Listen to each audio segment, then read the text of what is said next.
Marlene Hutchinson, and welcome to Tips for Guitar Playing Success.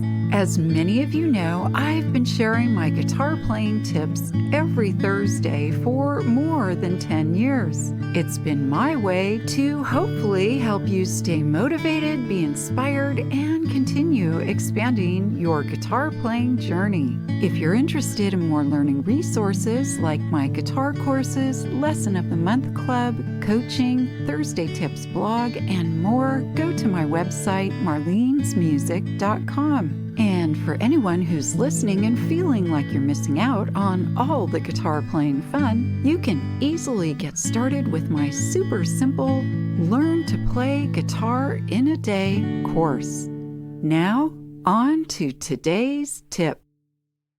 This podcast is brought to you in part by Gator. Whether you just need a bag to gig with on the weekends, are a frequent flyer needing a flight-friendly TSA Series case, or a dedicated road warrior bringing your instruments on tour, Gator has a solution for you. World-class guitar and bass players, DJs, and recording professionals know, for the stuff you love, guard it with Gator. Also brought to you by Breedlove Guitars prides themselves on innovative and sustainable guitar-making practices. Known for comfort and playability with 4 revolutionary body shapes in a variety of exotic tone woods. Breedlove Guitars can be found at sweetwater.com, the world's leading musical technology and instrument retailer. To learn more, go to the sweetwater.com link in the show description. Today's tip is plays well with others. How to jam. Getting together to play songs with my guitar playing friends is one of my favorite things to do. It's called a jam session, which is a meeting of a group of musicians to play for their own enjoyment. And jam sessions work best when everyone plays well together. In today's episode, I'll cover my simple jam session suggestions and some basic do's and don'ts to help you and your fellow jammers enjoy playing together. As always, I love to give a shout out to my listeners around the world. So this week, hello and thank you to those of you listening in Cape Verde, Kuwait, Thailand, Mexico, and France. So I think a good place to start is setting up your jam session. First things first, choose a day, time, and location that works for everyone. And if possible, leave the end time open. That way you can continue making music as long as your fingers can hold out. As far as the location, it can be indoors or outside. Just be sure there's adequate seating and the ability to spread out. We don't want to bump into each other and damage our guitars. If outdoors, which is one of my favorite places to play guitar, be aware of the weather conditions. Our guitars get cranky if it's too hot or too cold. Next, think about your jammer list.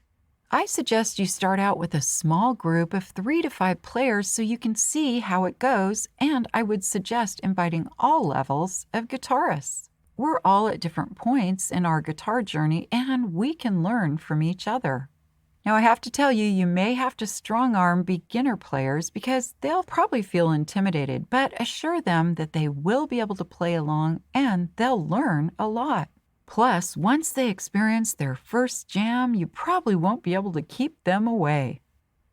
As for the more seasoned players, they typically enjoy sharing their knowledge and expertise with others. Plus, they may have some jam session experience to share. So you've decided on a day, time, location, and the jammers. What's next?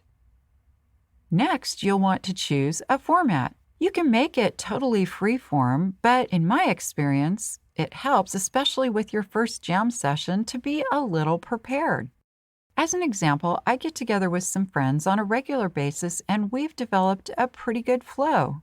We play group songs, and each of us also plays a solo or two. It usually goes something like this. Play a group song, then someone will play a solo song, then another group song, and another solo, and a group song. You get the idea. It flows nicely, and in between songs we catch up on each other's lives. It's really a great time of reconnection. Another group that I jam with has a totally different format. We sit in a circle. Each person takes a turn naming and leading a song. The song leader will call out the song and the key or chords, and the rest of the group joins in.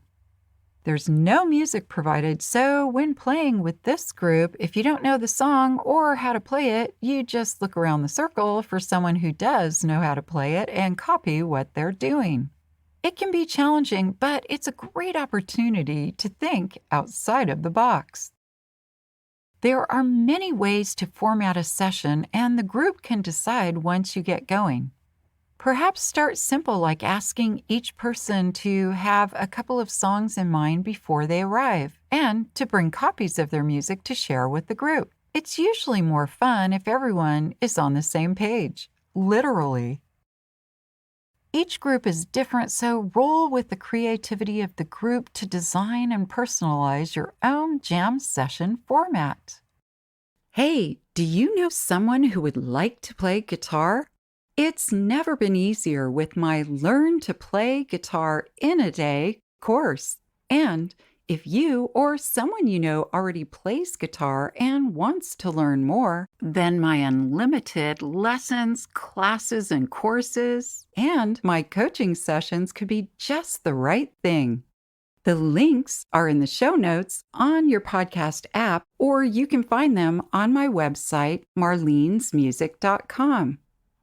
Next, it's a good idea to have sustenance, food and beverages.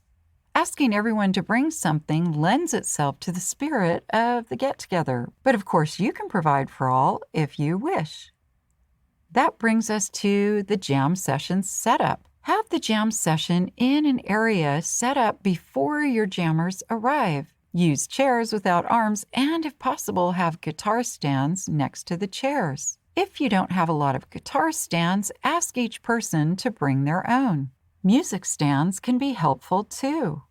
Also, have a place designated for the guitar cases, like a separate room or an area of the room so they are out of the way. And here's one more suggestion. Starting this session, I strongly recommend that you ask everyone to turn off their phones.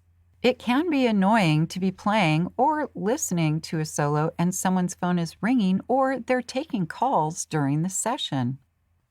Lastly, here's a couple of jam session etiquette do's and don'ts to share with your fellow jammers.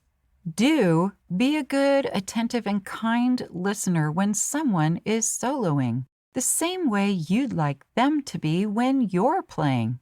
Do try to blend with group songs by playing along with the rhythm, tempo, and chords rather than trying to play your own thing.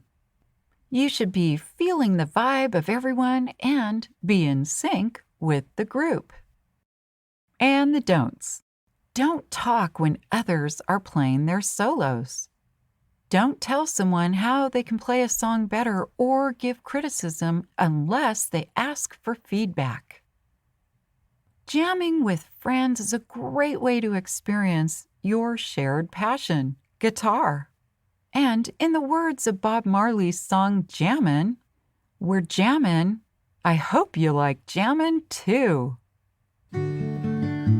I hope this episode's tip has helped you to continue expanding your guitar playing skills and knowledge. If you'd like to learn more, please check out the many learning resources available at marlenesmusic.com. Thank you for joining today's podcast, and as I like to say, play on.